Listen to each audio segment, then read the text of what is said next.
हाँ दीदी चुरा लिया है तूने जो दिल को दुनिया मांगे अपनी मुरादे मैं तो मांगू साज। বন্ধুরা, আজ আমাদের বিষয়বস্তু ভারতীয় সঙ্গীত ইতিহাসের সবচেয়ে বড় লড়াই। একই পরিবার, একই রক্ত, কিন্তু দুই ভিন্ন মেরুর সুর। একদিকে আছেন ভারতের কোকিল কণ্ঠী, যার গান শুনে জওহরলাল নেহরু চোখের জল এসেছিলেন, তিনি হলেন লতা মঙ্গেশকর। আর অন্যদিকে আছেন এমন এক বৈপ্লবিক শিল্পী, তিনি ক্লাসিক্যাল থেকে পপ প্রায় সব গান গিয়েছেন, তিনি হলেন ভার্সো স্টাইল কুইন আশা ভোসলে। बाहर बन के आओ कभी तुम्हारी दुनिया में, बाहर बन के आओ कभी तुम्हारी दुनिया में। আজ দিদি বনাম বোনের এক ঐতিহাসিক মহাযুদ্ধের প্রতিটা দিক আমরা বিশ্লেষণ করব। ভিডিওটা শেষ পর্যন্ত দেখুন, কারণ আজ আমরা এমন এক কঠিন সত্যের মুখোমুখি হব, তাই ভিডিওটা স্কিপ না করে শেষ পর্যন্ত দেখবেন। বন্ধুরা, প্রথমে আসি প্রথম উত্থানের লড়াই। লতাজি বাবার মৃত্যুর পর মাত্র 13 বছর বয়সে পুরো পরিবারের দায়িত্ব কাঁধে তুলে নেওয়ায় লতাজি ছিলেন মূর্তিমতী, ধৈর্য এবং নিষ্ঠা। लग जा गले के फिर শুরুর দিকে তাকে খুব পাতলা গলার অধিকারী বলে প্রত্যাখ্যান করা হয়েছিল, কিন্তু তিনি প্রমাণ করেছিলেন সুরে তার জীবনের শেষ কথা।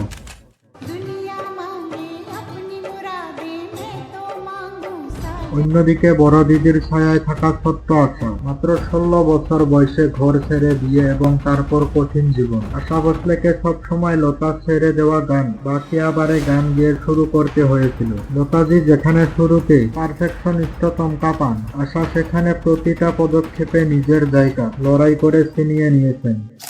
ले जाओ वापस, हो ले जाओ वापस तू अपनी, नहीं जाना तेरे साथ मुंडिया, सताएगा तो सारी रात मुंडिया।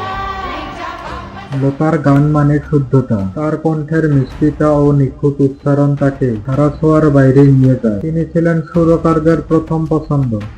तुमको मिली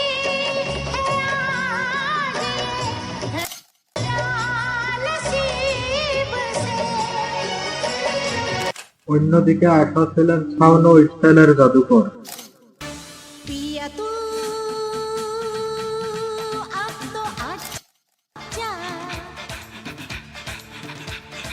शोला मन दहके आके बुझा जा।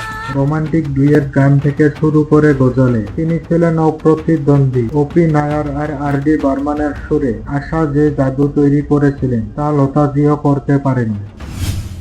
বন্ধুরা, এবার আসি পুরস্কারের দিকে। লতা মঙ্গেশকর ভারতরত্ন, পদ্মভূষণ এবং 3টি জাতীয় পুরস্কার জিতেছেন। লতা মঙ্গেশকর ছিলেন পুরো ভারতের শ্রদ্ধার স্থান। অন্যদিকে আশা পদ্মভূষণ, দাদা সাহেব ফালকে অ্যাওয়ার্ড এবং 2টি জাতীয় পুরস্কার জিতেছেন। 2011 সাল গিনিস বুক আশা ভোসলে বিশ্বের সবচেয়ে বেশি গান রেকর্ড করা শিল্পী হিসেবে স্বীকৃতি দেয়। বন্ধুরা, তাহলে কার জনপ্রিয়তা বেশি, লতাজির আভিজাত্য নাকি আশা অপুরন্তর প্রাণ শান্তি? কমেন্টে আপনাদের মতামত জানাবো। লতা মঙ্গেশকর হলেন সেই ঈশ্বর প্রধান কণ্ঠ যা শতাব্দীর পর শতাব্দী ধরে মানুষকে পবিত্রতা দিবে, আর আশা ভোসলে হলেন সেই আগুন যা প্রতিটি প্রজন্মকে নতুন করে বাঁচাতে শেখাবে। এই লড়াইয়ে আসলে কেউ হারে না, কারণ আমাদের সবার হৃদয়ে এই দুই বোন চিরকাল রাজত্ব করবে। আপনার প্লে লিস্টে কার গান বেশি থাকে, লতার মায়াবী মেলোডি নাকি আশার এনার্জেটিক সুর? কমেন্টে আপনাদের মতামত জানাবেন। ভিডিওটি ভালো লাগলে লাইক, শেয়ার এবং সাবস্ক্রাইব করবেন। দেখা হবে পরবর্তী ভিডিওতে। ততক্ষণে ভালো থাকুন, সুস্থ থাকুন, ধন্যবাদ।